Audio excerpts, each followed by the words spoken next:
Hello, my name's Terry King. Welcome to Jafffa Adventures. Today I'm going to spend a little bit of time talking about tools. Not the kind that you see when you look in the mirror, but the kind that you want to take with you when you go off-road. So stay tuned and let's run through what I take out in the bush.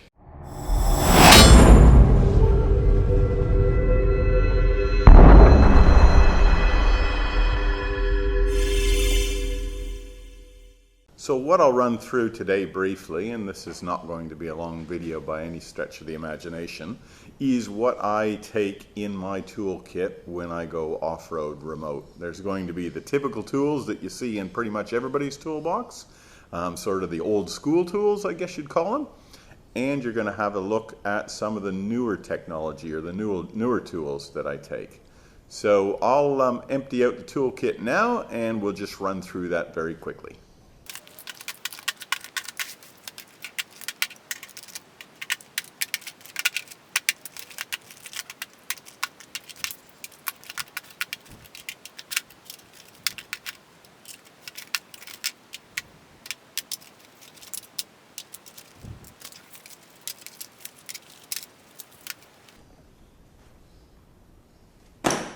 All right, there we have it. That is the contents of the toolbox itself.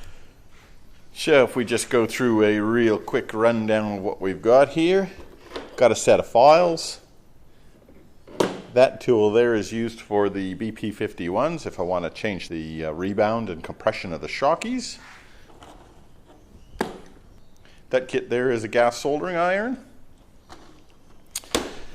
Various electrical connectors and fuses, some shrink wrap. These are special Allen keys. They've got a little hole in the middle for the roof rack, for the Rhino roof rack. Got a gasket scraper or a blade, some feeler gauges, full set of Allen keys, including some pretty tiny little ones, some taps, no dies, full set of 3/8 drive and quarter drive sockets, both imperial and metric. I could probably ditch the imperial because I don't use those on the cruiser.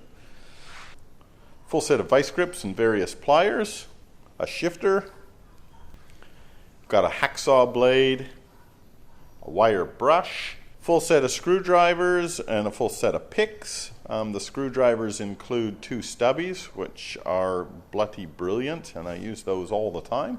A Stanley knife. Inside that Ryobi case are some drill bits, a stepper drill, just normal type bits for your end of your screwdrivers, and torque bits. There are a few torque bolts on the cruiser, so you really need to have those torque bits because if you don't have them, you're pretty much euchred.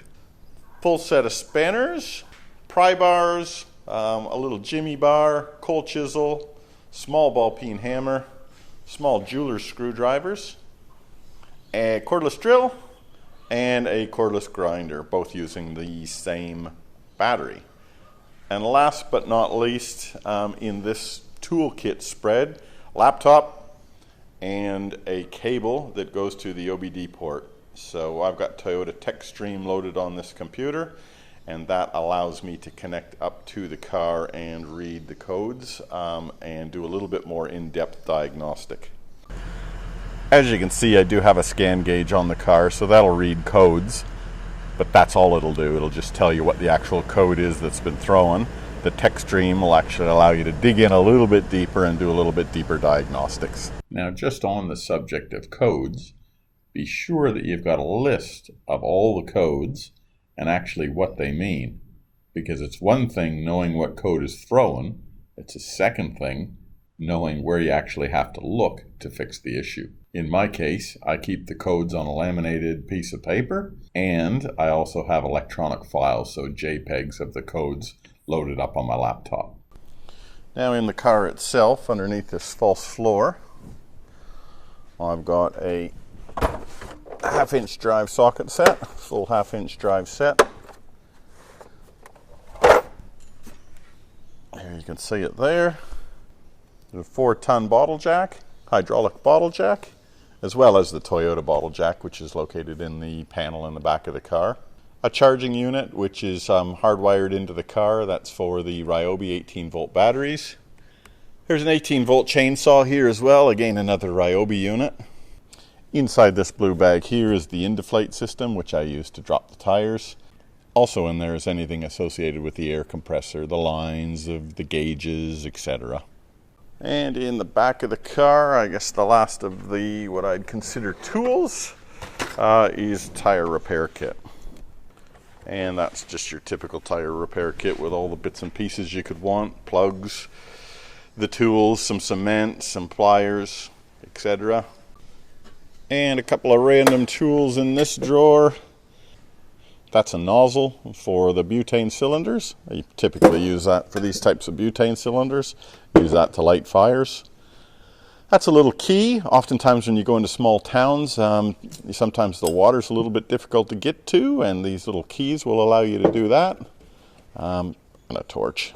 Some of the larger spares don't actually fit inside of this toolbox, so I have to keep them in my larger spares box. And that larger spares box contains those items. Through the amazing powers of post-editing, I'll simply snap my fingers. We can have a look at what's in that other spares box in terms of tools, and we'll be right back. A set of jumper leads, some welding rods, and welding glass. And of course the jumper leads that I showed you a little bit earlier can be used as the welding rod holder. 39mm socket on the 200 series. The front hub is held on with a 39mm socket, so if you need to change a CV joint, you got to get yourself one of them. A set of tire levers. In the tire lever kit, they normally give you one pry bar as well as the levers themselves. I've actually got two pry bars in there, because if you've ever pulled a tire off and tried to do that with one pry bar, it is a bitch. So do yourself a favor and grab two tire levers. A breaker bar, a multimeter. So very, very handy to have. Test light multimeter. Get you out of a lot of trouble and a lot of guesswork on the electrical side of things. Just packing up the toolkit, and I thought I'd share this little torch because it was something that was quite unique, I thought. I'd never seen one before. They were pretty cool. So typical torch, light comes on, light goes off, but it's got this extension with a little bit of a gooseneck or a swivel on the end of it. Again, switching the light on and off. But what I really like about it is the fact that that head there is magnetic. I don't know how many times I've dropped a bolt down in the engine bay or a washer down in the engine bay and can't get it. Can see it, but can't get it. So this is pretty cool. So that is the complete set of tools I carry. I haven't run into a situation where I've needed anything more than what I've got here. However, having said that, there's always a chance that I could. So if anybody out there in viewerland can see something that I may be missing, please shout out and point me in the right direction, but I think I got a pretty good kit here. If you like what you're seeing in terms of the content, give me a thumbs up, hit subscribe. We'll keep the videos coming. Happy motoring, everybody, and keep your shiny side up. See ya.